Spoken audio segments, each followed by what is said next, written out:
What's up, brother? It's been a while. I feel It like has it's been forever. a minute, yeah. What are we in, like month 18 now?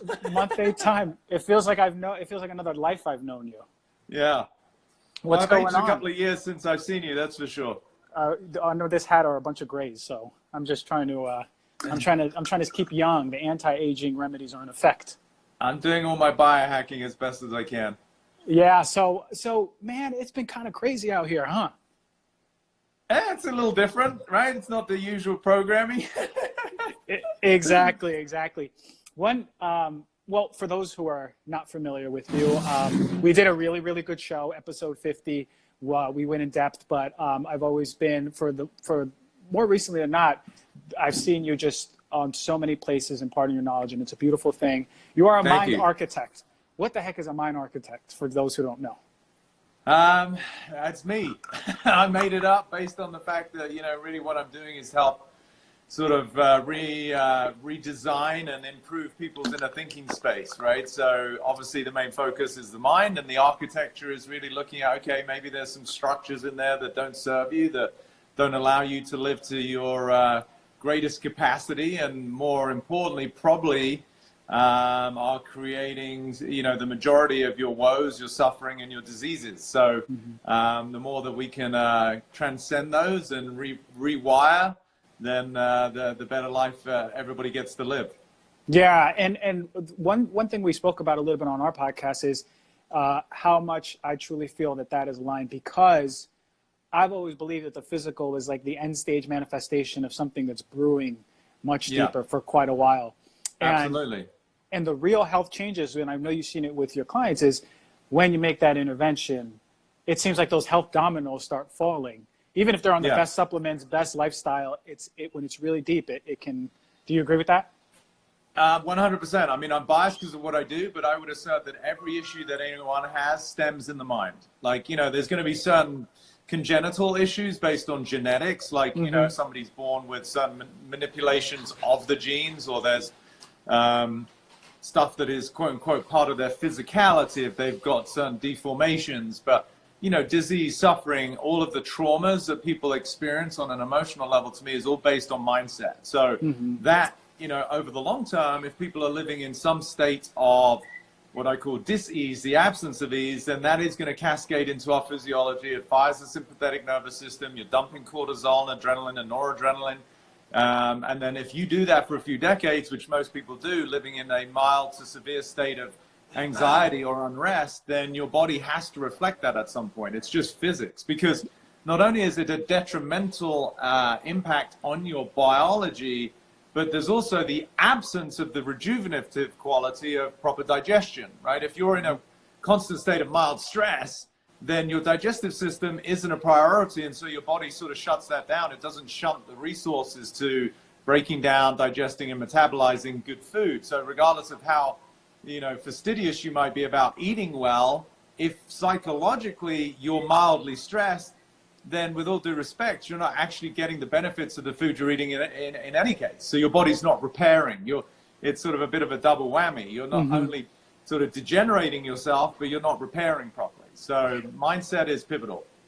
Okay, beautiful. So there's so many people who are like really into these biohacking or just really important functional interventions, but without even knowing that they have, as you say, blind spots. Yeah.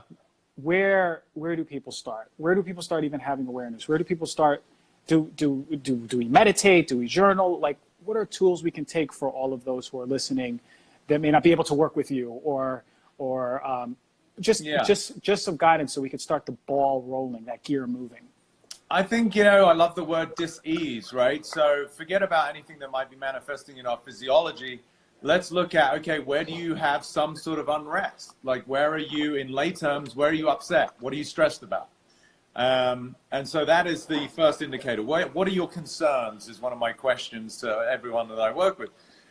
So what are you worried about? That is where we can start to look at, okay, right now, people have got all sorts of concerns. You know, the big elephant in the room is like people are worried about the virus and all of that nonsense, you know, and then people are concerned about like the economy and then how that directly impacts them in terms of their livelihood, which is more of a, I would say it's a much more legitimate concern than, you know, catching a virus off a cardboard box from Amazon, you know. So these are the places we want to start to look is, where do I have some angst? Where am I holding on to some tension? Once we locate that, it's no different than a doctor noticing symptoms, right? Okay, where is the pain? Oh, it's like in my left shoulder. Okay, well, now we've found out where the basic area is. Now we want to go and look a little deeper, and we want to investigate, okay, well, under what circumstances does that stress get triggered? And do you recall, maybe, has that been a pattern over time? You know, is it that when you're confronted by, let's say, somebody of authority, that you get nervous? Or is it because when you do a presentation, you start to feel like inadequate or that you're not enough, right? So we want to notice the pattern that is beneath the superficial stress. Then once we start to see the pattern, we can maybe track that back to some certain things that happen in childhood, which is where, you know, as far as I'm concerned, all of this comes from. So that's, you know, it's very difficult to do it obviously in a live, to take someone through the process. But, for sure, you know, there's a reverse engineering to understanding external stress, and superficial kind of feeling of dis-ease is a byproduct of these subconscious patterns that I help people locate, like, I'm not enough, I'm not safe, I'm not valuable. You know, these are the things that people live within, and then try and manufacture behavioral adaptations to, or survival strategies, which is where it becomes exhausting, right? If you're in a position of fear at the deepest level, because it's no fault of your own, as humans, we want to survive. But then if you're looking through a lens that has you be concerned about your survival, then everything starts to become a potential threat. If everything is a potential threat, then you're living in a state of fear. If you're in fear, your biology has to be, you know, in lay terms, tense. And if you're tense, you're draining yourself, right? You're not sleeping well, you know. So it's just understanding the physics of it, right? It's just like, oh, wow, I can see that if someone were to come running at me like they're going to attack me, I go into this braced position. Well, what is your mind telling you is running at you, right? That has you be in this state of physical kind of tension or stress. And let's investigate the validity of that. Is it really true that, you know, whatever your fear is going to manifest? Because invariably it's just imagined, right? Like, fear is future events appearing real as an acronym. You know, it's like where people are worried about a bad future that actually hasn't happened yet. So this is where I bring a little bit of comedy. It's like, you know, the only thing that's actually upsetting you is your own imagination. And once you really get that, there can be a lot of liberation. It doesn't mean there's still not shit to handle. You know, I get people have life to lead, and, you know, bills to pay and food to buy and all of that, for which I have so much patience and compassion. But beyond that, most of the stuff people deal with, totally made up. I think I love, and to give some context, you and I had spoke about this, and that's the process sort of we went through with, and I could share like my experience of the world and growing up where I grew up. And growing up with the mom that I did was very protective, making sure that I was safe in the town that I was living in, which was maybe a little bit more unsafe city, urban area, and that perpetuating my experience of the world. And it's something that you really uncovered for me when we worked together, is that blind spot being shown to me that, well, damn, I don't necessarily feel safe ever, or like comfortable ever. It's not like tense. It's just like, I'm always just uncomfortable. And it was it's a mild anxiety, a mild feeling anxiety of unrest. And it was my relationship to the safety of the world around me and the threats around me based on the childhood. So and I haven't shared with you yet, but my sleep has been so much better. I was always waking up very easily from anything. And now I've pretty much been sleeping through the night with that realization that it's safe. Like, the room is safe, the world is safe, the house is safe. So it's pretty incredible. And we developed these, you're saying, in childhood as an adaptation, right? Yes. To an because exciting if you think about any organism's predominant MO is to survive, right? So that's, you know, it doesn't matter what it is. It wants, we as a human species, any other animal, any other, like even bacteria, viruses, everything wants to survive. So we're going to do whatever we feel we have to survive. Now, it's a harsh thing to say, but most children experience trauma of some kind, right? And it doesn't mean that there has to be like real physical abuse, but I would actually assert that the absence of real love and security from a parent to a child is a subtle form of abuse. Now, that is no slight whatsoever on parents. Parents are doing the best they can. There's a lot at stake. There's a lot of pressure. There's moving parts these days. It's just part of the sort of tapestry of being human. But most kids don't fully feel held. They don't fully feel seen. They don't fully feel loved. And for that reason, there is a lack. There is a missing of that sense of value, security, and belonging. And if we really understand that, now you look at an adult, what are they looking for? They want to have a sense of value, security and belonging. We just look at different ways of doing it. How do we find value? Well, let's Photoshop our pictures and put them up on Facebook and Instagram, and hopefully people will like me. What's security? I've got to get a job where I feel like I've got some sense of, income that gives me a sense of like, I'm going to be okay. And then in terms of belonging, it's like, some status, a good title in the workplace, or, my friends like me, I have a community, I go to church. None of these things are wrong, but they're all mechanisms by which we're constantly trying to undo the things that we actually have been missing for decades, right? And that's the real trauma. And this is where a lot of people lead into substance abuse or even criminals. Like the stats are crazy. When you look at how many people are incarcerated because, for various crimes, from the most insidious to the most subtle, most of them, it's such a crazy correlation between the people who become incarcerated in some form who had some kind of real childhood trauma.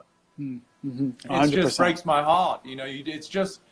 It's like I tell people, I don't think there are bad people on the planet. I just think there are people who never got taught the language of love and acceptance. And it's perpetuated. Is that background noise bugging you? Because there's someone playing. I don't think I hear it. Okay. A little bit. It adds some pizzazz to the conversation. We got a little bit of like elevator music.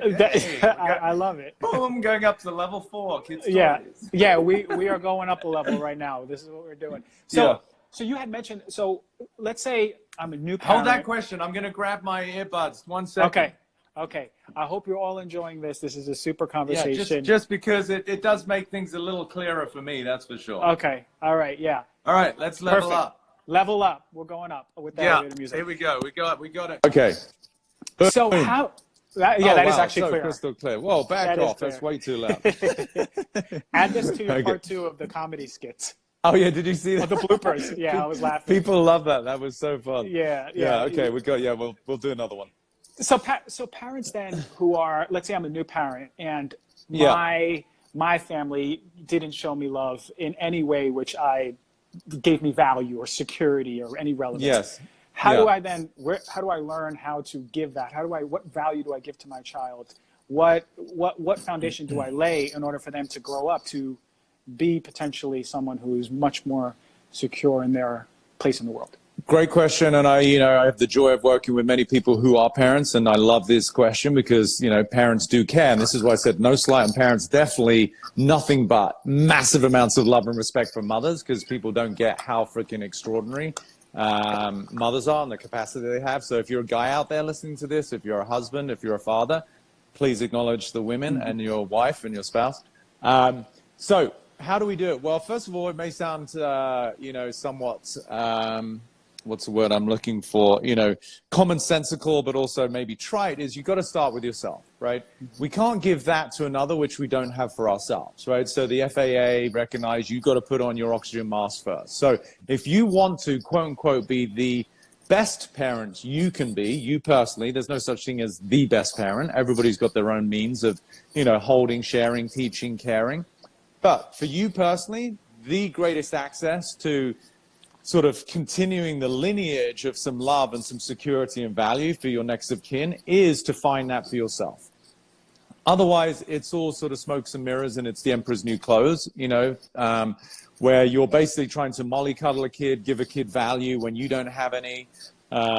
So we learn as children predominantly through energetic mimicking is what I call it. So it's not so much what you hear your parents say or your dad do this or the instructions we get.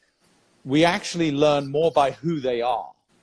right? A friend of mine, he was a yoga teacher, and he was actually going to be a new parent. And he asked his dear friend who'd had 2 kids for a while, he said, you know, I'm about to be a dad, first time, what would you give me as your greatest piece of advice? And he said, and he shared it with me, which is why I know it, he said that the friend told him, just remember, your kids will very rarely succeed at listening to you, but they will always succeed at becoming you. I love that. And if you really get that, it's so powerful. So if you can recognize that, wait a minute, my kids are mimicking me. We learn by looking at our archetypes of our mom and dads, our care providers, and we want to follow, right? Like the son who wants to be able to be like his hero, his dad. So it's no surprise that if a dad had an insurance company, the son maybe gets involved. If the dad was a firefighter, the son might get involved, you know, vice versa, right? So it's, if you really want to be the greatest parent you can be, it comes back to the same thing. If you want to be a great leader in the workplace or a great friend, lead by example. Do the work on yourself. Find where you have these sort of deep recessed feelings of inadequacy and insecurity within you. Do the healing, although it's not so much healing as integration. Transcend that. Find true love and acceptance for yourself, which is to integrate and hold on to the parts of you that actually don't find love and acceptance for yourself, if that makes sense. So as humans, we all have a belief of inadequacy and insecurity. And so it's about making, is someone making food in the background? I think so. I think so. No, just go on. Okay. It sounds like they're tearing apart your kitchen. So, you know, it's like somebody who can actually hold space for the part of us that doesn't feel valuable. That is almost like we become the quintessential version of the parent that maybe we never had. Now, I'm going to just put the disclaimer out there. I had exquisite parents. You know, they passed when I was very young, unfortunately, but I was loved and adored by my parents. So I still had my beliefs of inadequacy. So it's not, quote unquote, the parent's fault. We don't need to blame or judge parents, but we want to recognize just part of the arc of a human being's life, that we do have these fears of inadequacy, these limitations that we are, quote unquote, born with, which I believe we're here to overcome. That's the game we're all playing as humans, is to be able to reconcile what are these deep-seated constraints that we all have. So again, just to be really clear, there is no slight on parents, but as a parent, you do have an opportunity to mitigate some of these things by really emulating love and acceptance and self-worth for your children. I love that, because it's sort of like we don't know, and I know you said loving yourself first. You said something really important, and it's more of like integrating, right? It's instead of like loving you rather than integrating where you are. And for parents, sometimes they don't know exactly where to start. But what do you mean instead of like developing that self-love versus just integrating yourself to have that self-love, to be that love that you already are? How do we realize, how do we remove those obstacles that are blocking us from seeing that, instead of thinking we have to read another book, we have to watch another YouTube video, go to another guru? Yeah, it's tricky, and I think why my work is so different than most people. Like most people, for example, if they go and see a traditional therapist, a psychiatrist, a psychologist, or whatever, the construct, the context of that whole relationship and that exchange is, I'm walking in to see this expert because there's something wrong. Something wrong with me, there's something wrong in my relationship, there's something wrong in my life, right? So the context of the whole exchange, the reason I'm seeking some kind of counsel is because I'm under the impression that some part of my life or me is not in a good place. Where I work from is there's nothing wrong with you, and there's nothing wrong with your life, and there's nothing wrong with your relationship. Now that might there immediately be jarring to your audience. What I'm saying is it's not necessarily ideal, I'm not condoning it, and it may not work very well right now. But there's inherently nothing wrong with you. Things are just the way they are, but you're looking through a lens which is creating the impression of judgment, blame, some sense of insecurity or inadequacy.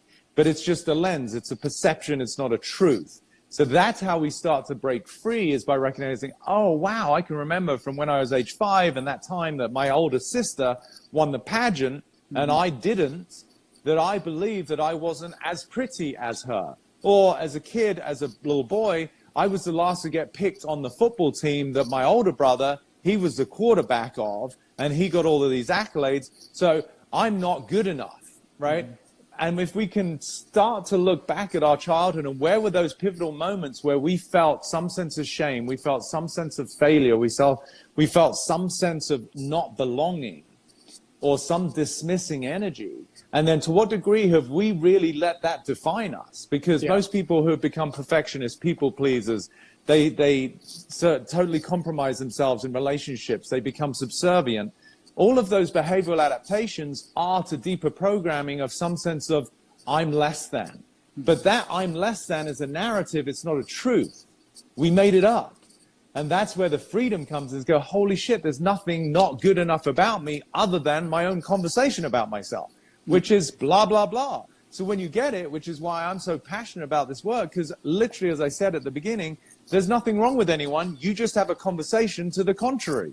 And then you're trying to resolve your conversation by becoming, you know, a better person or better looking or more famous or more rich. All you're doing is reinforcing the belief that there's something wrong with you. And you know, it's like my tongue-in-cheek joke. I hate to be the one to break it to you. There's nothing wrong with you. It's true. And it's actually very relieving when you say that to many people, because we sort of take a deep breath and we're like, well, damn, there's nothing wrong with me, you know? And, you know, I've been told, I've been to 3 therapists. They've diagnosed me with this. They say, I'm wrong. This is wrong with me. This is what I need to fix. Of course. Rather than understanding that our baseline is perfection. Our baseline is that nothing wrongness. And it's, as you're saying, is integrating, really removing that conversation. And again, all I can do is bring it back to my experience, that conversation I was having about the world around me being not safe, not being a true conversation of the world around me. Yeah, it's just your perception. It was the lens you were looking through. It's like when people walk around going, I'm depressed. It's not a truth. It is just flat out not a truth that you're depressed. Now, do you have experiences of depression? For sure. Why? Because you're human, and sometimes some days are good and some days are bad. Could there be a slight chemical, you know, in the way that your neurotransmitters are working and the hormones that are being generated? Yeah, but again, I would assert that's because of an outlook. You know, you feel defeated, you got let go of, somebody left you in your relationship, a parent passed, someone who meant something to you is no longer in your life. And there's a sadness that is translated over time into a heaviness that now is being called depression, that somebody wants to give you an SRI for, you know, which is only reinforcing the lie that you're depressed. No, you're just human and you feel a little sad. You know, and there's other ways to mitigate that, whether it be a new lens, motivation, movement, making a contribution to society, helping people who are homeless, you know, where you feel value again. Now, again, I'm making it seem very simple. I don't want to say that it's just like a switch, but it can be. And I don't want to in any way dismiss people who struggle with depression. But I do want them to see the possibility beyond the diagnosis that you are depressed. You might be experiencing depression. I've experienced depression, you know, where I have bad days, but I am not depressed. It's not who I am. It's like me saying, I'm English. It's so subtle, and people say, oh yeah, but you were born in England.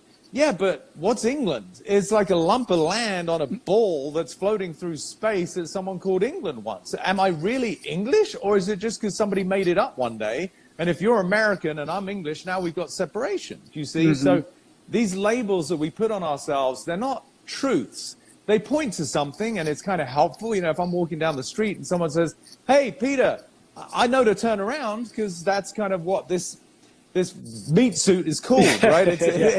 It's not, but I know it's not really who I am. It's just a name that 2 beautiful parents happen to give me, but it's not who I am, right? This goes to a much deeper spiritual conversation. Who I am is pure possibility, as is everybody else. But then we accumulate all of these labels and these judgments and these definitions of ourselves over time, and before you know it, what was full possibility as a child, you know, we look at a child and like, oh my God, they got so much potential. And then you become like this resigned, fucking cynical, like 40-year-old, because you've developed all of these things that you can't do anymore and that you suck at. And it's like, no, that's all your history, and you're just dragging it around like baggage, you know, which is why we have the term, all of which I have love and compassion for, and I'm kind of ranting here, but it's because people are extraordinary. You know, get out of your own conversations that are limiting the fact that you have a life to lead. And I hope people come out of this whole, you know, charade and what's going on right now and realize, wow, I've got so much more to offer. I've got so much more to access than my mind was telling me was previously possible. And that's what I'm passionate about. I want people to live extraordinary lives and not succumb to these beliefs of inadequacy that are flat out lies. You know, they're convincing. I have compassion, I have patience for, they're just not truths. Yeah, Amen. which is amen. I'm testifying over here. I'm like one of the churchgoers, and you're up there and you're preaching, and I love it. And I'm testifying, standing up with my eyes closed. I really resonate so much with that because of what it means to me personally, right? Those conversations that I was having about the world around me were so convincing based on my childhood and the program that I had from people who meant well and loved me. Of course, they just wanted to protect you, but they then gave you the impression that, it's like, don't talk to strangers, right?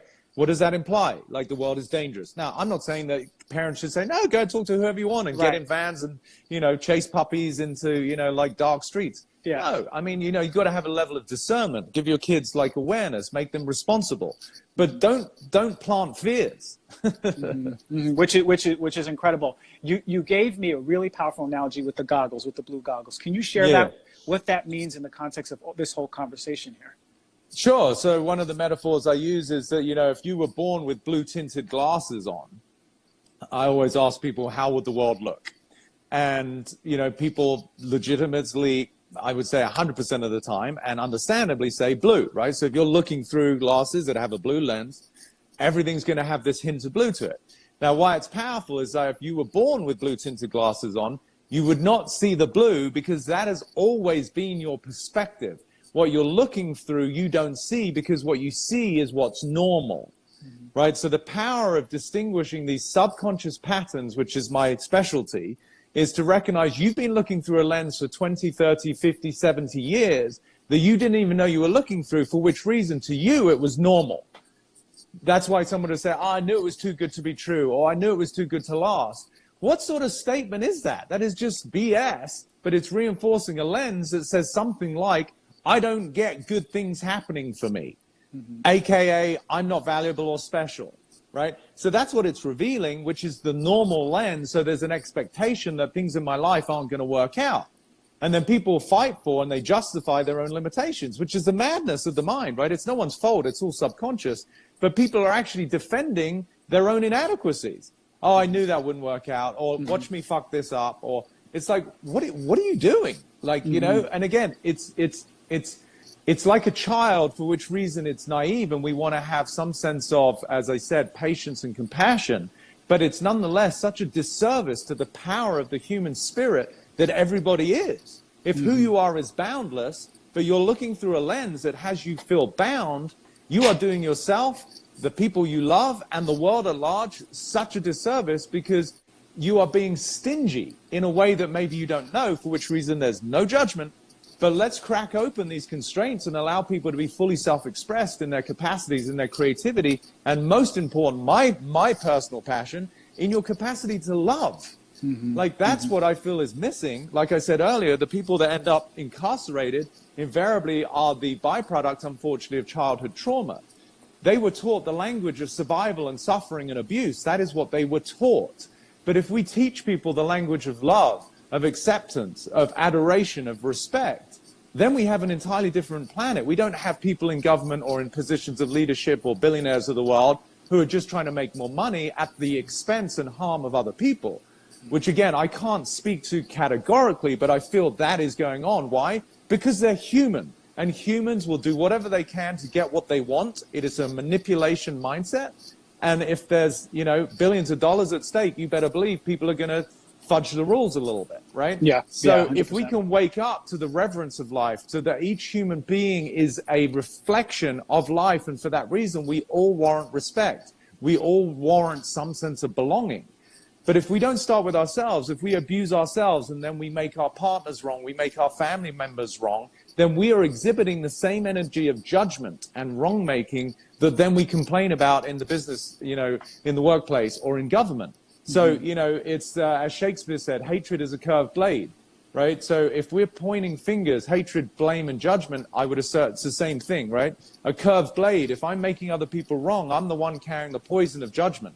Yeah. So until such time that I grow up and I become responsible for the fact that I'm the one bringing that hostility, that animosity, that energy of conflict, and I reconcile that in myself. And again, this is not to sound Pollyanna-ish or an idealist, but until I bring love and I really revere my own life and I do the same for others, then we don't have a society that works. We have a society that is based on greed, corruption, separation, and harm. And unfortunately, I think that's really what's going on right now. But I truly appeal to people while I'm giving away this content that we can wake up and come out of the cocoons that we're currently in and be people who come from love, who come from kindness, who come from reverence, whether it be ourselves, others, or the planet as a whole. And that would be a very different society to be a part of. Yeah, and it's not attainable, especially with sort of the shifts in consciousness that are happening, the work that you're putting out, the access of all of the internet now. We have so much access to things like this where we are seeing and hearing these people and going, oh man, something that they said in that whole soliloquy just was a morsel of information that stayed with me and opened something up. That was the one seed. And very, very, very, very powerful stuff that you put out, and that you know, I love what you're saying. Peter, how do we put ourselves in a mindset where we turn on the news and we're going to die tomorrow? We turn on the news and our city is going to get coronavirus next. How do we put ourselves in a place without going, you know, what is going on? Like, I should be in fear of this. Everyone's telling me I should be in fear. Why should I listen to whatever Dr. G says or Peter says if I feel fearful? Yeah, it's difficult. And a lot of that is obviously very, very calculated, right?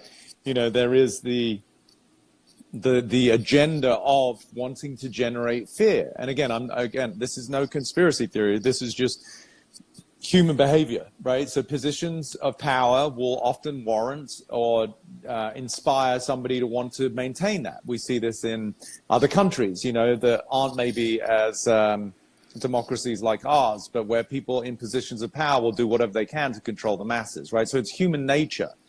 But the thing I want people to understand, the only person that has to try and control you is somebody who's in fear. If you really get that, we don't try and control others' life unless we're scared. So this is the beauty of understanding this, is that, wow, anybody currently, whether it be in positions of authority, business leaders, whatever it is, anybody who literally right now is trying to do anything to control the masses is themselves coming from a position of fear. Otherwise, they wouldn't do that. So the more we can up-level our energy and come from a position of unity, to come from a position of camaraderie, of love and acceptance, then we sort of, it's all boats rise with the tide, right? So that's where I feel, you know, that is our work individually, is for us to recognize our own fears and for us to transcend those. So when you watch the news or you hear somebody say something that inspires fear, first of all, you know, what we got to work on is discernment as human beings. People take so much shit for granted, and I'm not just talking about what they hear, but just life itself. You know, it's like the joke about the guy who gets on an airplane, you know, and obviously prior to coronavirus, and he finds out like, oh, wow, this is an airplane with Wi-Fi. And it's like, oh, that's really cool. But then they come over the PA announcement and they make the announcement that, oh, we're sorry, the Wi-Fi is not working. And he's pissed, you know, and it's like, dude, you know, I forgot the comedian's name, but he does this whole skit on it. It's so funny. And he's like, dude, you're sitting in a chair and you're flying through the air. Like that's pretty, and now you're pissed that you can't send emails? Like, I think that was Louis C.K. Yeah, Louis C.K., yeah, exactly. So it's just a funny skit. So the point is, we take so much for granted, which I hope this is an opportunity whilst we're all in these sort of lockdowns for people to wake up and go, you know what? Being human is a gift. Traveling around the world and seeing the beauty that is Mother Nature is a gift. Hanging out with friends and going for dinner where other humans are kind enough to cook for you and serve you is a gift. And maybe, just maybe, we can become a much more respecting and appreciative species, right? So that's one part. But the parts about listening to the news and the fear-mongering is level of discernment in the fact that don't take everything you hear for gospel, including if someone is standing in front of you with a lab coat. More people die from iatrogenic causes, medical problems, medical mistakes, right, than the virus, right? But we don't shut down a country because of that. And that's no slight on doctors, and it's no slight on, but that's just a fact of the, you know, it's called a practice. People aren't getting it right all the time. So if we can learn to have a little more discernment in the way that we listen and go, okay, maybe what they're saying is, you know, 20% true, but I'm going to do my own research. We're blessed to be able to look into things. You know, you and I, obviously, we're fascinated with the world of health optimization. You know, I'm learning every day about different things, whether it be NAD or, you know, structured water or now doing hyperbaric chambers. And, you know, these things weren't in my sphere of knowledge, like, you know, 5 to 10 years ago. So I think it's appealing to people to do your own research. If you hear something on the news and you get triggered, it's not because of what they said, it's because you're already living in a state of fear, and that's your responsibility. And that's where, again, we can just empower people to not be victims of circumstance, but really be the creator of your own experience of life. That's the power that we have when we are no longer just sort of these lemmings, which is a terrible thing to say, but just following like these leaders as though they know best. No, they're humans. It's like a child with a parent. Parents doing the best they can.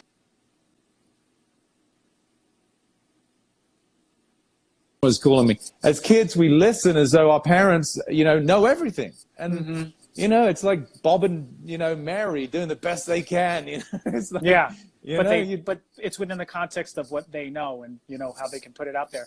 And I love that you said, always question what you're being told and don't take it as gospel. I even say that. I say, look, I'm telling you my experience in medicine. This goes with like the general population. It may have nothing to do with you. This supplement may work great for these people, may not work for you. But you can totally translate into that what you're hearing from TV, right? If someone's on a podium, that might not be the truth, you know? And it's beautiful. What I see more than anything in this time is people questioning stuff. Questioning, like, people are waking up and being responsible, you know, and being responsible. So we're making a collective shift. Knock on wood, it's the whole consciousness that happens over time. Really just stop holding on to that. And stuff. I'm the same with me. Like, just because I'm the mind architect and blah blah blah, it's like, you know, just whatever I'm saying is what I'm saying. It's a perspective. If you get something from it, great. If you don't, then that's okay too. It's not.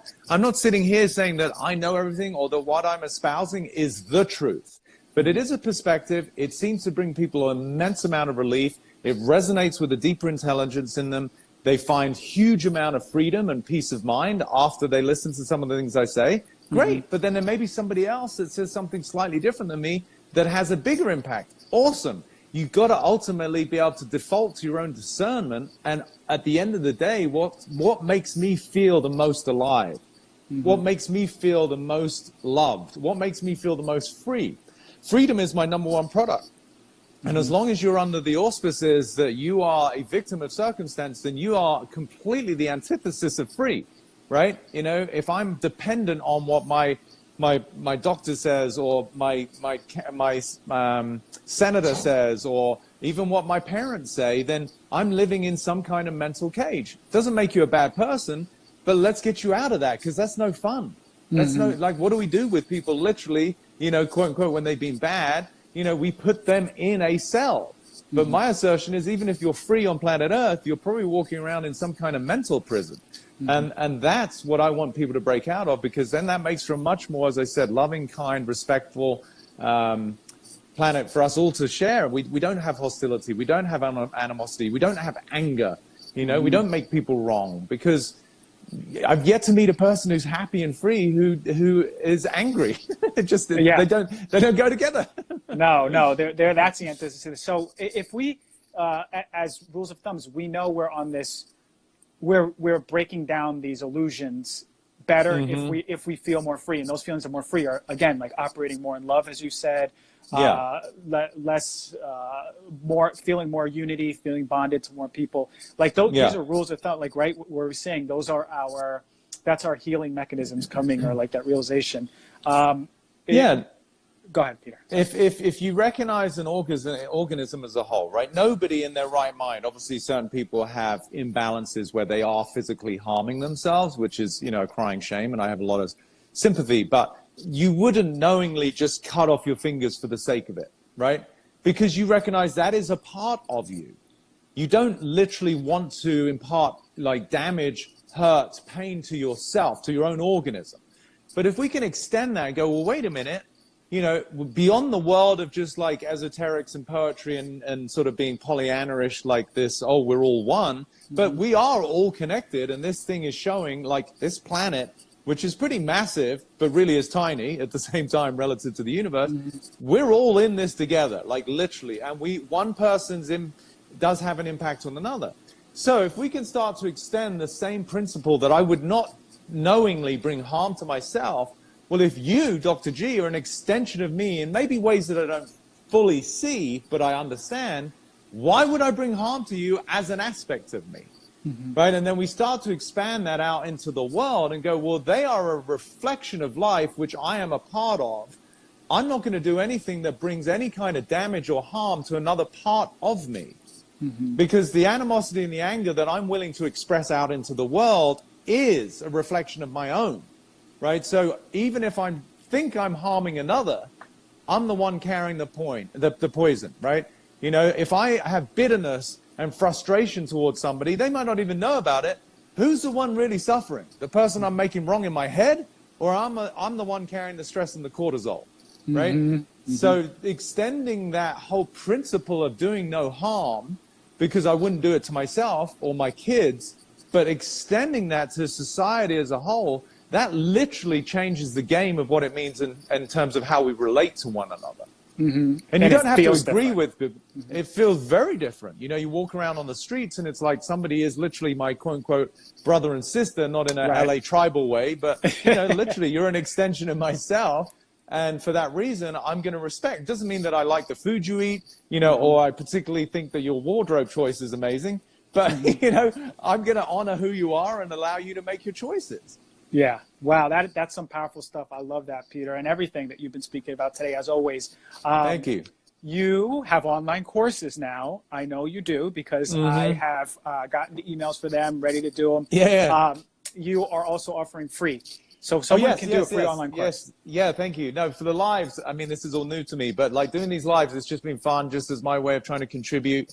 What we've said, which is fun, is if people want to take a little screenshot of you and I right now, or some video of this, put it in a story, post it on your feed, and then tag Dr. G and myself, then we'll pick a winner. I'm just going to give my course for free for somebody. We've done it for all the lives. It's been great. People have got involved. They've shared. People have learned by virtue of the sharing, which I always appreciate. And because I want everybody to get something beyond me giving my Free Your Mind course to someone, we have a page for just inspiration that is content for free, which is petercrone.com/live. And it's actually got all of my lives. So if you think you missed something, a lot of people send DMs, oh my God, I missed it, where can I find it? So we're keeping track so you can find it. So that's free for everybody. Take a screenshot, as I said, put it in a story or post it on your feed, put our addresses on it, and we'll pick a winner in the next couple of days, and you'll get access to Free Your Mind. I love that. And for the people who didn't win, how do we get the course? Where do we find it? Oh, you can still go to I mean, we actually open it up if people want to buy it, but I'm not here to, you know, I'm not trying to sell anything. But like, of course, if you want to access it, for sure, it's there. You can just go to petercrone.com. That will get you there, or petercrone.com/course. Yeah, you can sign up for sure. Yeah, I mean, we open it up because people wanted to, you know, do the work whilst they're sitting at home and come out as a more evolved, enlightened, free human being. You know, if you're into that kind of stuff. Yeah, I think most people who have joined are into it and have resonated with something that you said or I said or we said. And it's so powerful, this information. And look, we have time, you know, right? We've always had time, but we have time now truly to learn and get into something really powerful. So, no, it's been amazing. And the feedback, you know, that I've gotten has been so humbling and so fulfilling, you know, because look, I do this naturally. I've done it for decades. It's so straightforward to me. It's like I see the matrix. It's so clear why there's no need for suffering. And I've tried to distill that into the program so that people they actually get to witness me take 4 people through the process of, they come in, I'd never sat with these people. They didn't know me, you know, but they talk about their problems, and then I help them find the freedom on the other side of these mental constraints. So you kind of vicariously get to see people go through the process, and because we're all human, we can relate to the same fears and worries. And it's been insane, the beautiful feedback and the stories of breakthroughs and life-changing, epiphanies. It's been very humbling. Yeah, man, you're a rock star, but you don't play the instruments. No, right? No, I play the voice. No, I don't know what I play. No, I'm pretty good with language, but you don't want to hear me sing. That's for sure. Yeah, you're the word poet. Beautiful, man. Thank you. Yeah. Yeah, we can find you also on podcasts. You've done so many. So if you Yeah, are there's a interested in ton of listening to content. more, yeah, you're Yeah. always doing content, shooting it out there.